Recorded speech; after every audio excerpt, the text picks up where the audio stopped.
Welcome to the Learning Pines YouTube. We hope this video helps. In this video, I will show how to make KFC Mojito at home full guide. Begin by laying out fresh mint, limes, simple syrup, white rum, soda, crushed ice, and a tall glass. Muddle mint gently with lime and syrup to release oils without tearing leaves. Add rum and crushed ice, stir to combine, and top with soda for a bright, fizzy finish that tastes like a summer porch. Start by placing mint and lime in your glass, then add syrup and gently muddle to release aroma without shredding leaves. Pour in 2 ounces of white rum and add 2 to 3 ounces of crushed ice to chill quickly. Stir the mixture gently to marry flavors, then top with 3 to 4 ounces of club soda for effervescence. Finish with a mint sprig and lime wedge to brighten the glass and aroma.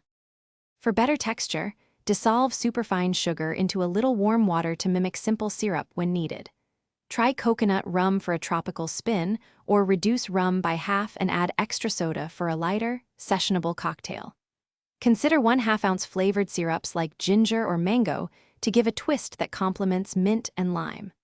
Always taste as you go to balance sweetness, acidity, and Thanks for watching.